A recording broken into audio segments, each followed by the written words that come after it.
The talented Mr. Elijah Wood.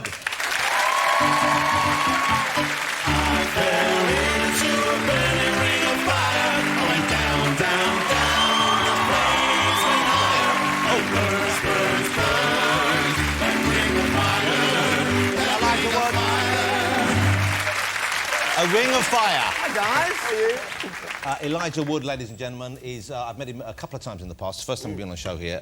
You are, for the time being, certainly, and I think for most of your career, it's going to be hard for people to think of you without thinking of Lord of the Rings. Yeah. Huge movies. I believe that trilogy of films is the highest-grossing trilogy of films in the history of cinema. I think of, yeah. Which is quite something when you think about the Star Wars movies and, Yeah. and you know, various other films, which are, you know, the Godfather films. Incredible achievement. Were you a fan beforehand? Was it something you wanted to do? Did it just come your way because you were a young actor around? Had you read the book? I hadn't read the book. I'd read The Hobbit when I was young and loved The Hobbit, but I never got around to The Lord of the Rings. Like, I had the books on the shelf, and it was always that thing that I'd pass it and go, God, I really must read that one It looked day. kind of daunting, didn't it? It was The three books sitting next to each other. I like that with Jade Goody's autobiography, which I have. There doesn't seem to be enough hours in the day. Yeah. So it was one of those things that I never got around to reading, but then heard that Peter Jackson was going to make the films. Like 2 years in advance of them actually casting it, I heard about it. And then they went about casting the movie, and I read the script. I went to basically a casting office. They didn't release the script to anybody. Went to this office, sat like in a room. It was basically under lock and key. Was this in a room with other would-be hobbits, or was it just, It was you? by myself. Okay.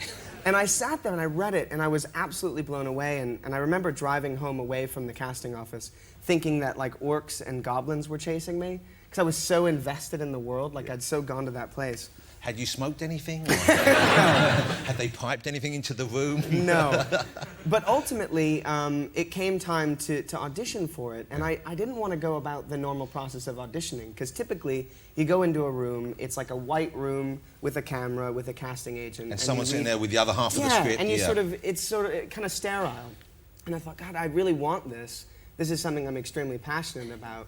So I went about doing my own videotape, and I got a costume, like a Hobbit costume.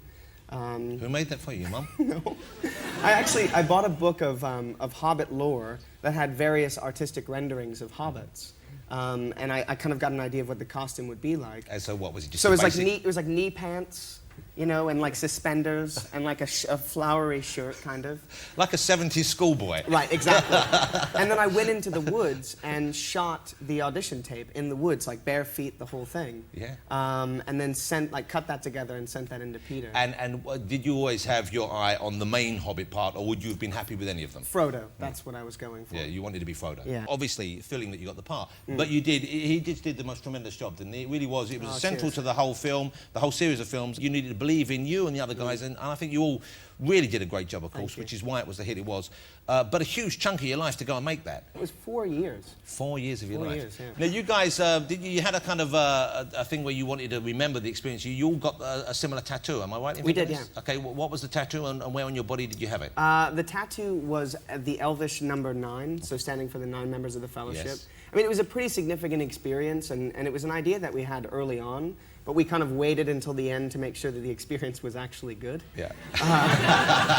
But yeah, I got mine just below the waist. Could we see it? Is it somewhere? Is it too near the pubis area, or is it okay to be exposed? Do you want to? I could show it. It's not. You don't have one of a snake down there as well, do you? It's funny, I often forget that it's there. And look, holiday boxer shorts, everyone. So. What's that? There you go. Look at that. Well, that's quite something. And it must have been quite uncomfortable to have it done there, I would have thought. It was very uncomfortable. Well, thank you for showing that. You've been working in the movie industry since you were a kid, haven't you? When was your first movie? I was 8 years old. The first movie was actually Back to the Future 2. What, you're in Back to the Future 2? Yeah. Okay, now I've seen all the Back to the Future movies. I liked them all very much when they first came out. Yeah, I didn't remember you in them. In the Cafe 80s, when they go to the future, the two kids at the back of the Cafe 80s trying to work the video game, I was one of those kids. One of those kids. And was that a fun part for you? Oh my God, it was amazing. Because I grew up with the first movie. Yeah. And so to be on that set, sort of in that town in the future, was just, it was mind-blowing. And you were wearing some sort of a geeky cap, weren't you? I seem to remember. Yes, there was a, it was like a colander, I think. I wish we had a clip that we could show of it. Oh, Gee. we do have the clip we can show. And I haven't seen this in years. It's Elijah when he was 8. I got it working! My dad taught me about these. It is Wild Gunman. How do you play this thing? I'll show you, kid. a crack shot at this.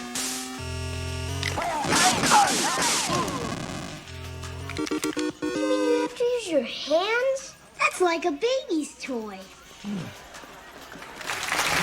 How sweet.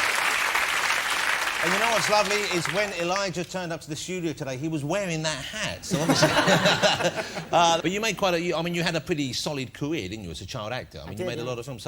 So why is it that you? I mean, you're working in Hollywood. You're a child. How is it that you stayed on the straight and narrow when so many other child stars seem to get either, you know, like lured into a drink or to drugs or just become? I believe the American word is assholes, but they pronounce it slightly differently. Yeah. You know what I'm saying? It seems to affect people adversely. It does. I mean, I really credit my mother. You know, I was raised by an amazing mother that definitely tried to create a separation between what I did as an actor and what my home life was. So I always had a really strong home, solid base. I was never allowed to define myself by being an actor. And she was good at, like, kicking me down when I was getting too sort of big-headed. Was it strange for you having on the set? I mean, when you started making slightly more adult movies, did she come down there? Because there wasn't really a period when you weren't working, was there? No, I mean, it seemed to be that you just flowed through. I've been very lucky. Yeah. So was it tricky when you started getting the slightly more mature roles? Well, I remember on the Ice Storm, I had to make out with Christina Ricci, and my mom was there. Now, at this stage, I was 15, nearly 16. So you're heading into your kind of more mature, you're growing up, you're becoming an adult. You're growing hair. Exactly. A couple of years prior to that. So anyway, I had to make out with her. My mom was on set. Yeah. And this wasn't just a make out, like it was proper open mouth, tongue, roll around.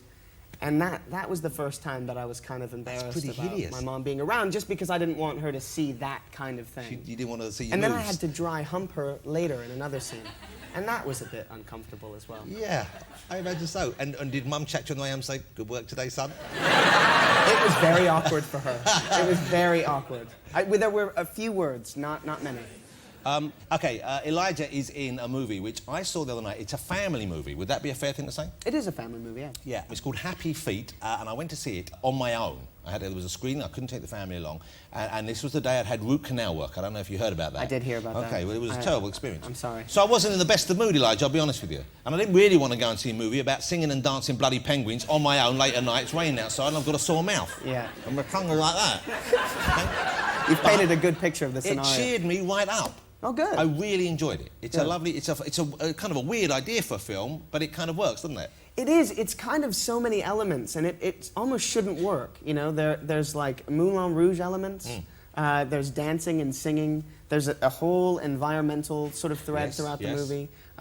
Themes of individuality. Some angry walruses, or one angry walrus. Yes. I mean, there's sort of a lot of different things, but it works very well. It's got the vocal talents, as they say, of Elijah, and it also has, is it Nicole Kidman? Nicole Kidman, Hugh Jackman, Robin Williams, who I got to work with, who was amazing. He voiced one of the little penguins, I guess. He did. Or did he do all of them? He did too. He did one of the little ones, and he did Lovelace, who is the kind of guru that we consult with. Okay, Happy Feet is out on the 8th of December. It's, Yes. Next weekend. And I'm definitely going to see it with my kids, because I loved it, you know, and I don't just say that because you're here, because Oh, thank you. if we have people on the show whose films I don't like, I don't express an opinion. Good. I just go, the movie's out on Thursday, and then I do the film show next week, and I go, yeah, it's not so good. But when I actually like it, well, I have to be honest, but I actually really love the movie. Oh, that's excellent. Okay, here you go. This is a clip of Elijah. Now, Elijah is the cutest of the penguins in it. But the weird thing is, and you'll see this, they've kind of made the penguin look a bit like you. That's what everyone says, and I don't see it. Okay, we'll let you decide. Here you But go. I think it's great. Now, look at the penguin. Now, can we put Elijah's face up now? Let's have a look at the close-up. No, look. Look at that. What do you think?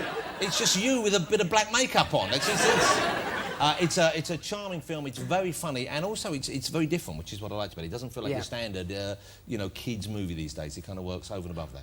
Yeah, and there's actual reality in it. You know, there's some darkness in the film. No, there's no actual reality in it, Elijah. It's about singing, dancing penguins. I don't know if they told you that. That's how they got you to do the film. It's about as far removed from reality as you could possibly get. However, it is a lovely film. Maybe the singing and dancing part.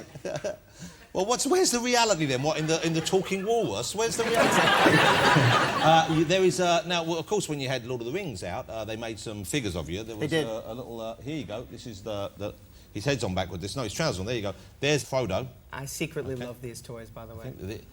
This one does that. Oh, see, And look, like, his sting lights up. and it It's lights up a little awesome. bit. There's Yes. orcs around. It doesn't look that much like you, to be honest with you. You are, I think, prettier in the flesh. But now there's this figure of you, which also is of you, because, but, you see which one people like the most. Do you like that, or do you like that? Yeah, I think we know which one's gonna survive. Okay. And look how this one does. That one has a little sword that goes like that, like he's got a wooden arm. That's rubbish. But this one...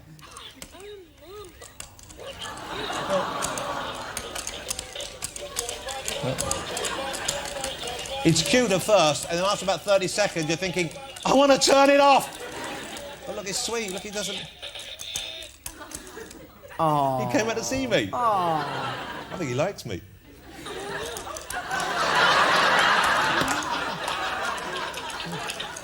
You could go now if you want, because this is magic. No, hey, here you go, look at this little fat fella like that. Oh. Isn't that nice? So adorable. Okay, that's what I'm going to keep. I gotta get one of those. No, you can't have one of those, Okay. apparently.